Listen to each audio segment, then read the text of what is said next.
Greetings, beautiful people. So today we are going to be talking about trauma bonding and stress and eustress in different ways how you can prevent stress. Okay, so I just finished my introduction to psychology class and I got me an A. So I love that class. It was so, I was about to say mesmerizing me. I don't know who's mesmerizing me about somebody, but that's the word I just heard. But it was very intriguing. I learned a lot. I felt like it kind of like taught me a lot. It's kind of like school and like the classes and the courses that I'm taking. It's kind of like therapy. In my last class, it was about relationships and health and emotions. I also got an A in that class too. And it was like therapy because I learned a lot with the books. I get to highlight things in the books and I get to come back and tell you all what I learned and how I apply it to my life and pretty much talk about experiences that I've already had that's connect to this class and to this overall degree that I'm even going for. So trauma bonding. Trauma bonding is when someone comes to you in their victimhood. It's someone coming to you and they're speaking about their trauma. And this is how you both are connecting. You both are connecting based off the trauma. It's like, wow, yeah, I've had my heart broken before. And it's like women, we do it all the time. When we have our girl talk, we trauma bond with each other and talk about the different heart rates we have had, different relationships we have had. Now, I'm not saying that you can't have girl talk or that this is not going to come up in girl talk, but at what stage in your friendship or even in relationships are you going to say, okay, enough of the bonding on the trauma? When are we going to heal? When you can either heal together or you can separate. I don't feel like everybody have to heal on their own. People can heal with partners. People can heal with their like I said, partners, spouses, siblings, parents. It's not really a set in stone way to heal. But as far as trauma, these conversations lowers your energy and it also keeps you into that mind frame and that cycle of having to remind yourself of the trauma. So now, trauma bonding is also a form of, I'm not going to say manipulation, but maybe it is on our part. When we continue to talk about it, we then manipulate ourselves into thinking that we have to continue to speak negatively about it, even though the trauma itself wasn't anything positive. We don't want to sound jolly and happy because we got RAPE. That's not something that we're going to get excited and want to be open and optimistic about. But it can definitely lower your energy and it keeps you stuck at this lower energy, this mind frame of pretty much giving up of yourself and victimhood. So that's with trauma bonding. I also wanted to talk about stress, de-stress, and eustress. Now, a stress or a stressor is a condition or event that challenges or threatens a person. Now, there is GAS. GAS is General Adaptation Syndrome. And what GAS is, I'm going through my book. GAS is the impact of long-term stresses that can be understood by examining the body's defenses against stress. So this is how your body reacts when it's trying to push stress to the wayside or defend against stress. So the number one is alarm reaction. The first stage of GAS, General Adaptation Syndrome, is during which body resources are mobilized to cope with a stressor.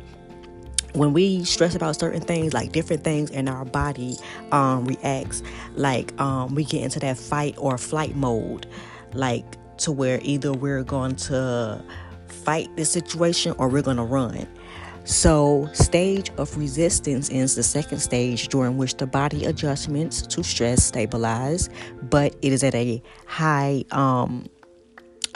physical cost. So this is when we have to everything will seem normal, but the body, when it takes on too much stress, certain things within the body, it's like a chain reaction.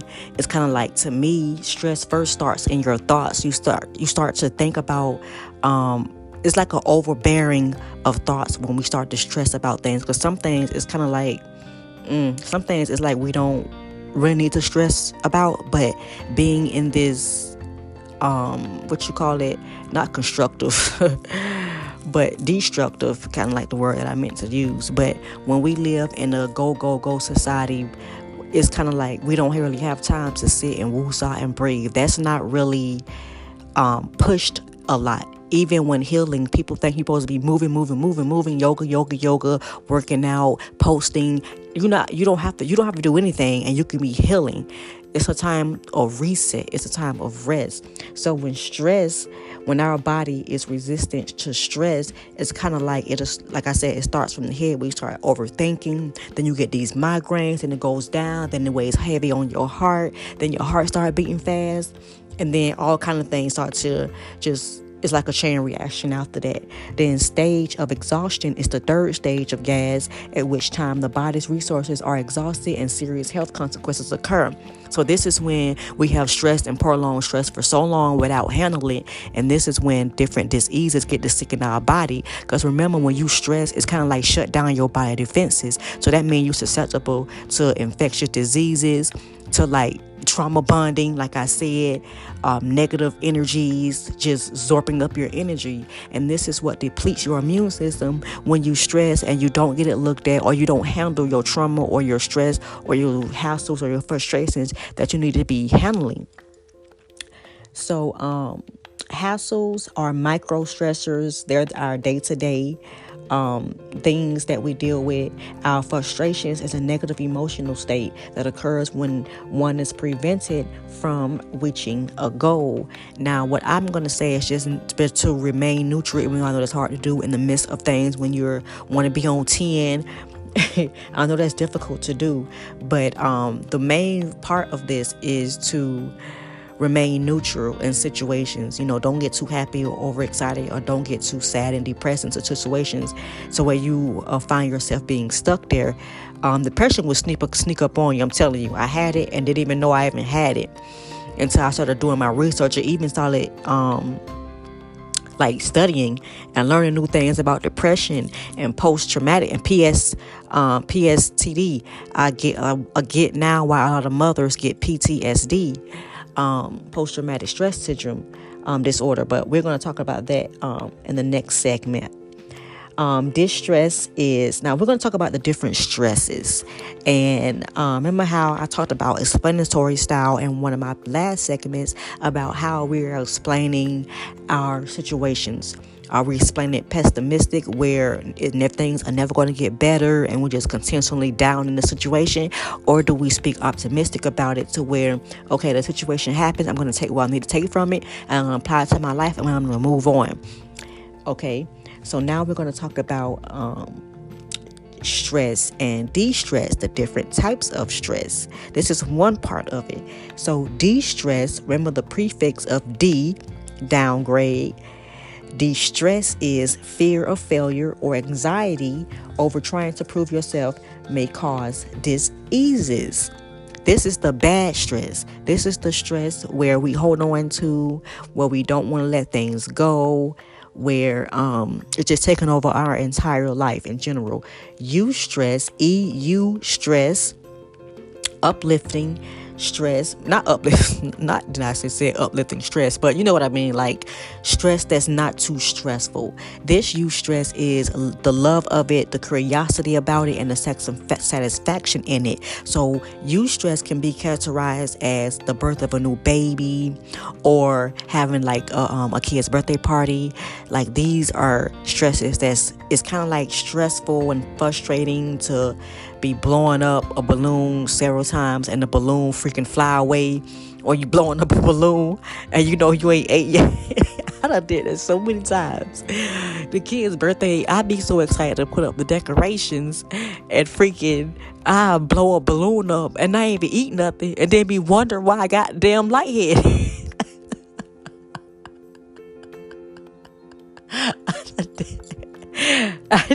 I have done that so many times. I might do it again this week.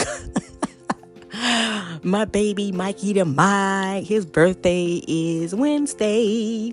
He's gonna be 4 years old, but we are probably gonna do a little bit at the house. I don't have parties no more because I used to have parties and people don't show up.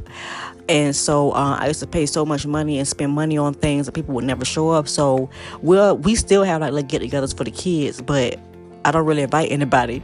Only one of my other friends, she really the only one who keeps up with the kids' birthday. Even if it is in the calendar on the phone, and she has to remind herself. The fact is, she still it's to me what matters. We're gonna get back to de-stress in a minute, but what matters to me is about taking your time out for something. Time is valuable, and so when you do things with your time that is not direct, well, that's kind of like directed to somebody else, it really shows type of person you are. So shout out to my bestie. But what I was talking about, oh yeah, so his birthday party, we ain't have no birthday party, we just probably gonna do like a little cake and ice cream. But the big trip is we going on our trip for his birthday. If you follow me on Instagram, I'll be posting like where we going and like our little trip. Cause I definitely need a break. Oh my God. So oh my God, they be asking about this trip. They've been counting down this trip for 3 months. I'm like, it's not even June. It's not even June, it's March. Gosh. Please let me breathe. So de-stress.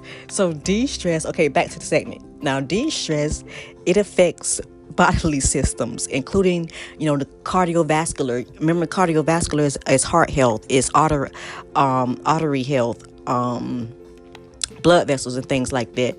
Neuromuscular has something to do with your nerves and your muscles. Disorder like headaches and chronic back pain, like say chronic back pain can cause stress because you feel like you have the weight of the world on your shoulders, or you're just carrying too much, or it's like a burden on your back, or it's just too much that you're handling, and that's a signal for you to just rest and relax and take so much off your plate. Respiratory and allergic disorders, immunology disorders, gastrointestinal disturbances. Like I said, gut health is extremely important. Women, this is where we hold a lot of our pain and our heartbreaks. This is where we hold a lot of it at. That's why some of us can't get rid of that little gut, that flap that goes over, what they call it, I don't know what they call it, but I only have I only get that when I'm bloated. But you all know what I'm talking about. When we know what we're talking about, that's kind of like why that little pudge kind of like is still there. It may be some things that you may be holding on to that you kind of like haven't let go yet, or kind of like explored yet. Because sometimes exercising won't do. Sometimes, yeah, I would suggest to continue to eat healthy, but sometimes things we have to get rid of spiritually for our body to be like back into the good health that it was before. So now it was this thing that I did in class right now. It's called a social readjustment rating scale. I'm going back in my book. Now this it's called an SRS, social readjustment rating scale, and is to estimate the health hazards that we face when we add up stress, when stress is added up. So it's kind of like have different life events. Like I'm going to put the link in the description under this segment so that you can do your social readjustment rating scale, and just to see what stresses you're at, or how have the stress added up in your life, and to see what things you need to let go. So they have like different ranks from 1 to 43. That's what's in my book.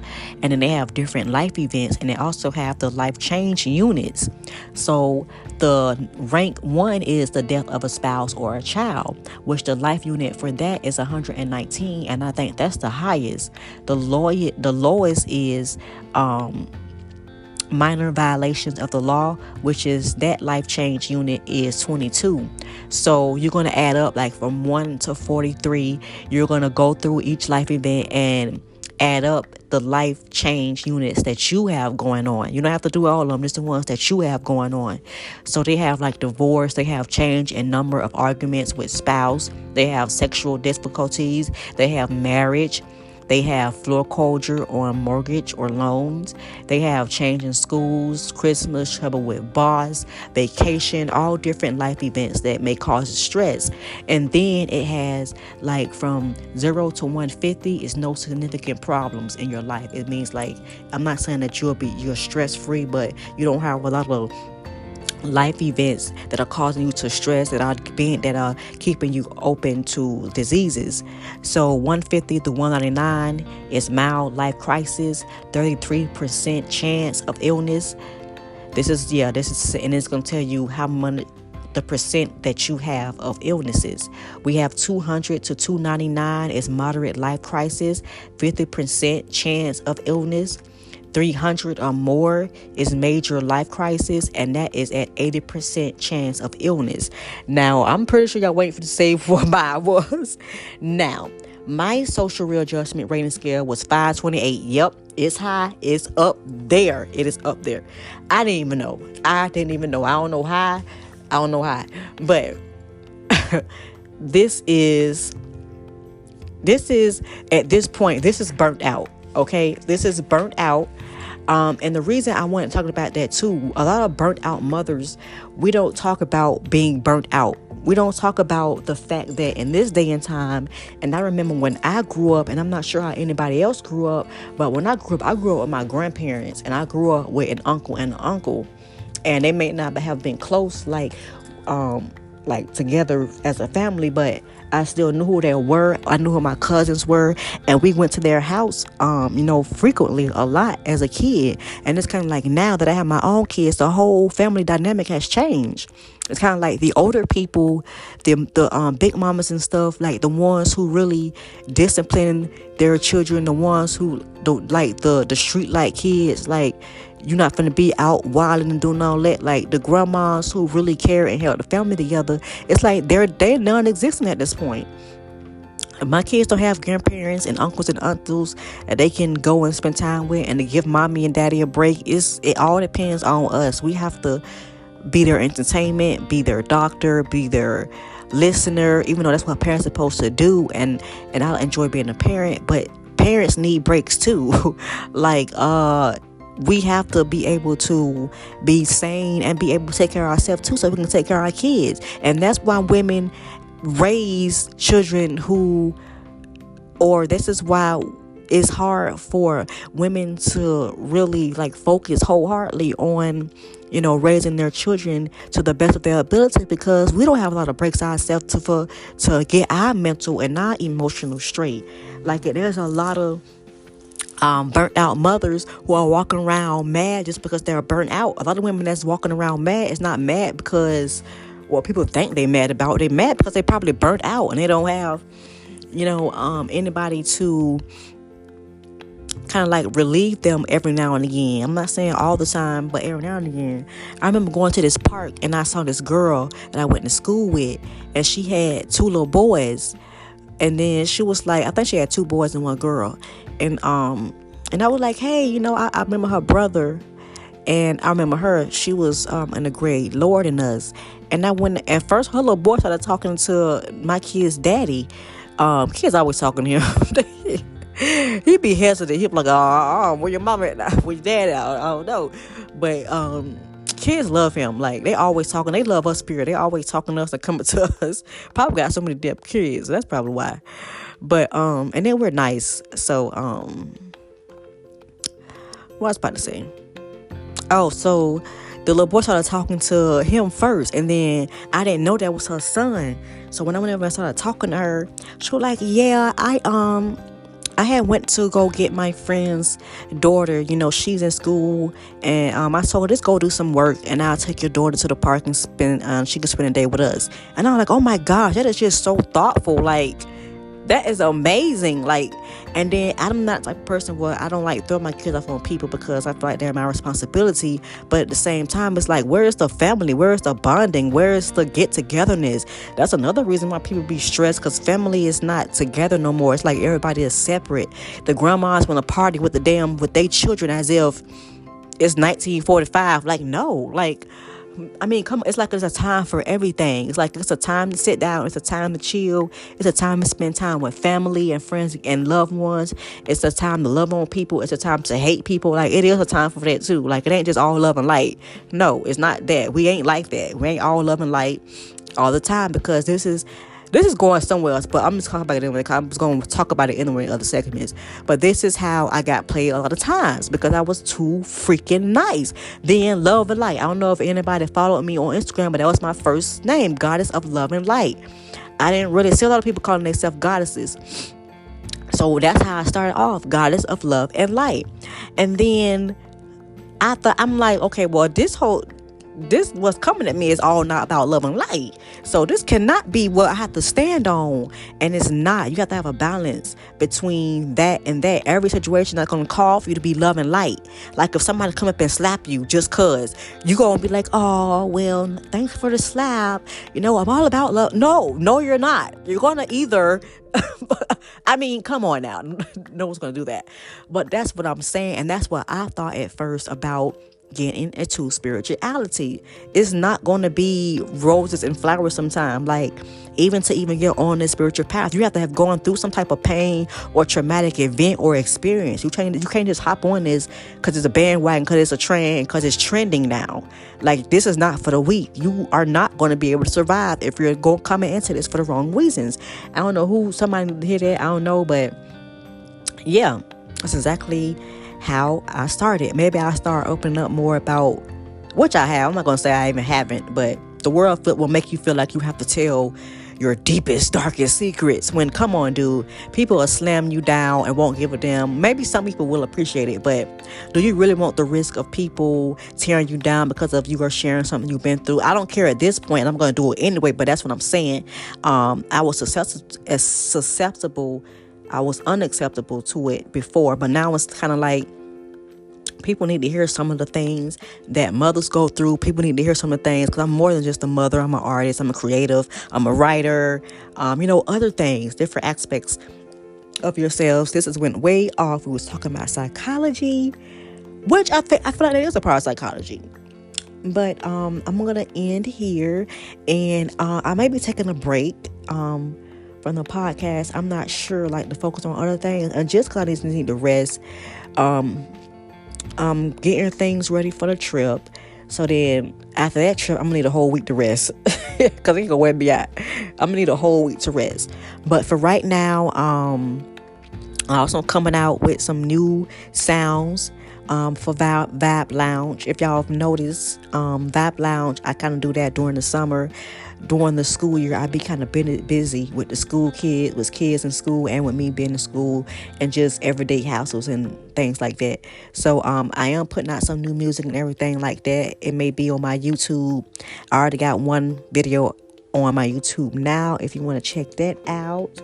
And I'm still doing my art and practicing my craft.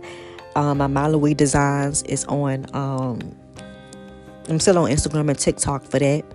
So if you want to follow me on that. And I think that is it, gods and goddesses. Surround yourself around like-minded individuals. Remember, birds of a feather flock together. So just be mindful who you are sharing your energy with, and who is absorbing your energy, because you may not act like a person right now, but eventually when you're around people for a long time, you start to behave like them. I'm even noticing couples that been together for a long time are starting to look like each other. I noticed that when I'm out in public and I see couples and they look alike, I can tell they've been together for a long time. So until next time, gods and goddesses, peace.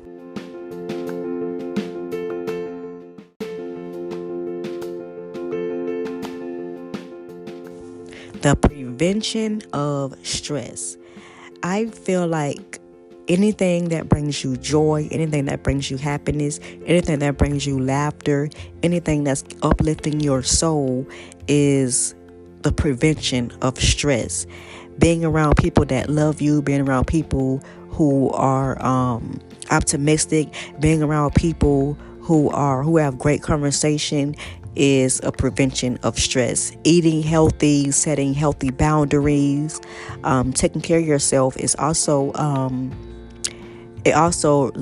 keeps your stress level down. When you take care of yourself, everything's fall in place. Your health is good. You are surrounded by loving, encouraging people. And so I feel like who you surround yourself with can also minimize your stress. People sometimes when you go around people, they stress you the hell out.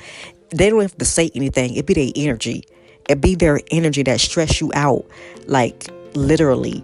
And so sometimes you just have to woosah and practice mindfulness, practice breathing exercises, do some yoga to kind of like move the energy around. Sometimes when we don't do a whole lot of movement, things and energy kind of get stuck there. So movement is also beneficial for us to not keep energy stagnant into our bodies. So that's kind of like the idea that I had on prevention. Everybody have different needs and different things that they love to do and love to participate in that'll keep their mind off of the day-to-day activities that we feel burdensome that we have to complete. And so if you think of any stress preventions, make sure you comment down below and make sure you give me a holler. I only have one email that everyone can reach me at. You will not be able to reach me on social media. I don't really do write people back on there like that. But you can definitely reach me at my email. And until this really ain't for real. Next time, gods and goddesses, peace.